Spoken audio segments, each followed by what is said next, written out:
SLOP.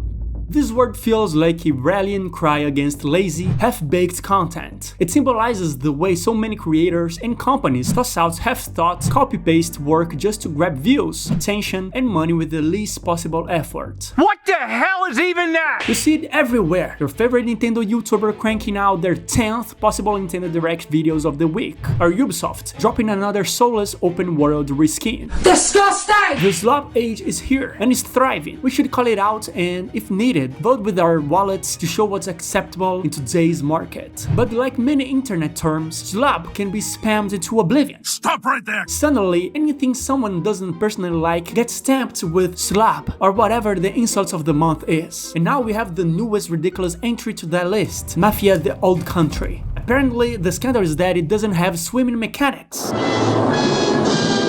This drama is hilariously stupid. I truly hope it's just rage bait, because if it's real, what the f? This is a project the community has been asking for years. It's a smaller scope single-player game priced at $50 instead of the bloated 70 or 80. And it's getting roasted for being a smaller scope and cheaper? Make it make sense to me, please. One of the biggest problems in modern gaming is this obsession with every title being a 100+ hour, 300 million budget mega projects. A huge chunk of the blame comes down to how massive the gaming industry has become. With billions of dollars in play, investors and stakeholders want safer bets, and safe in this context usually means copy what's already been proven to sell. The more money that's poured in, the less room there is for risk. So bigger studios double down on the same formulas over and over again. That's why we get these endless waves of deja vu, just like the hero shooter craze years ago, or the recent flood of hundreds of Souls-like games, each one barely different from the last. The safety-first mindset doesn't just kill variety, it actively drains creativity from the industry. The end result? Fewer unique ideas, more recycled mechanics, and a gaming landscape that feels like the same product wearing slightly different box art. Even Kojima, love him or not, calls this out. Even the visuals and system are pretty much the same. And when we finally get a double-A renaissance with games like Mafia the Old Country, people lose their goober marbles because you can't cosplay as David Hasselhoff in the first SpongeBob movie. Okay, deep reference here? Older Gen Z, rise up!